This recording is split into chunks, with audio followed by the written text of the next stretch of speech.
Marahil ay napapaisip ka na din kung bakit kahit anong kayod mo ay parang walang pagbabago sa buhay mo, lalo na sa usaping pinansyal.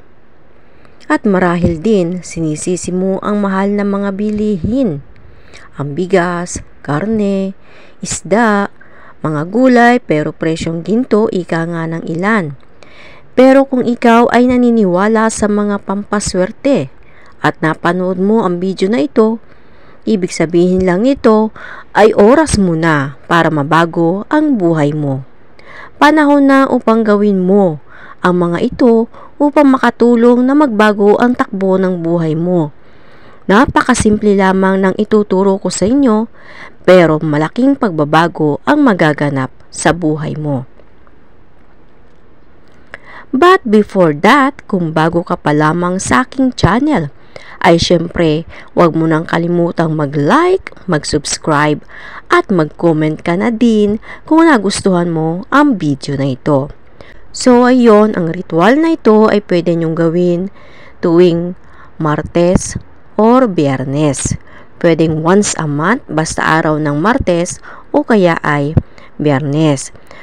At ang ritual na ito ay gagawin po natin sa CR o comfort room or bathroom.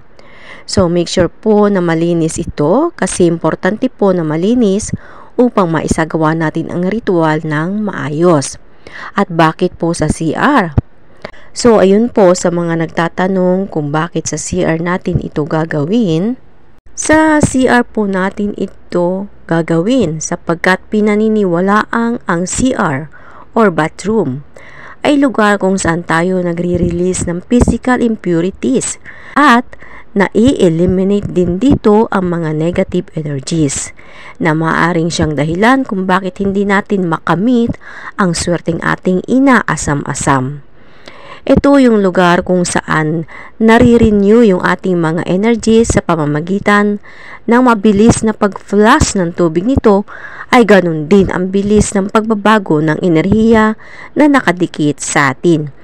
At sa tulong nga ng ilang bagay ay maiisagawa natin ito at maisa sa katuparan na din ang pangarap mong pagbabago sa buhay mo.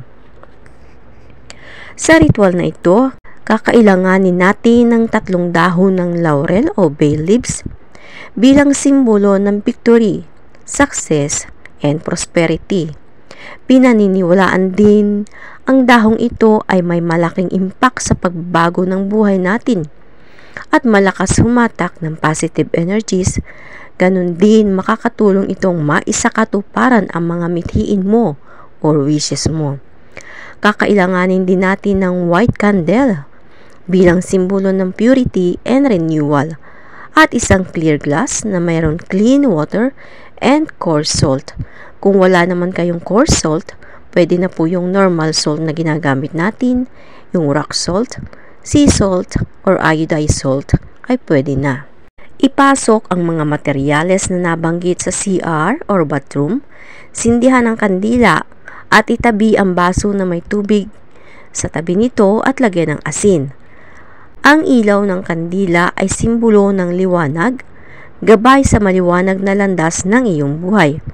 Ang asin ay siya namang mag-a-absorb ng negative energies.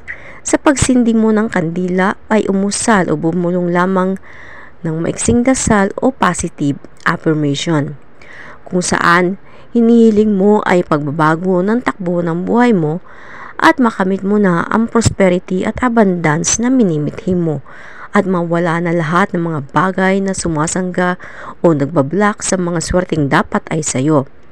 Pagkatapos ay kunin ang 3 dahon ng laurel. Hawakan itong mabuti at habang hawak-hawak mo ito ay ipikit ang iyong mga mata at mag-focus ka sa mga bagay na gusto mong maganap sa buhay mo. Isipin mong mabuti yung pinakamimithi mong pagbabago nang mula sa iyong puso. Paalala lamang po, dapat bukal sa puso mo at magaan sa loob mo ang ginagawa mong ritual upang malakas ang tsansa na makamit mo ito. Habang nakapikit ka, isipin mong ang dami mong pera, isipin mo na natapos na yung mga paghihirap mo at dumating na yung kasaganaan na inaasam-asam mo. Isipin mong nabili mo na yung bahay na pinapangarap mo at sasakyan na gustong-gusto mo, o kaya naman ay tumama ka sa loto o nanalo ka ng malaking halaga at nabayaran mo na ang mga utang mo. Pagkatapos mong ma-imagine ang lahat ng ito, sambitin mo naman ito. Sa tulong ng dahon na ito, sa liwanag ng kandila at malinis na tubig na ito, ay makakamit ko lahat ang mga ninanais ko.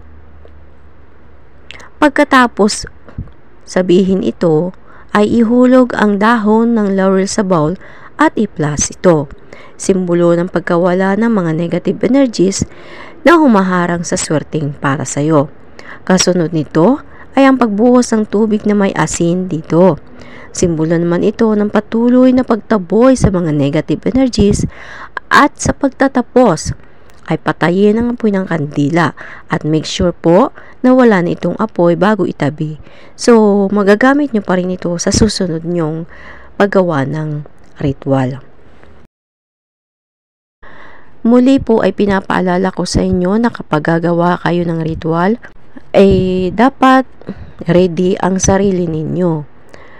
Yung wala kayong mga iniisip na mga kung ano-anong nakaka-stress. Dapat puro positive lamang po, at dapat mula sa puso ang inyong ginagawang ritual at may malakas na paniniwala upang makamit ninyo agad ang inyong mga ninanais at ang inyong mga hiniling sa ritual na ito.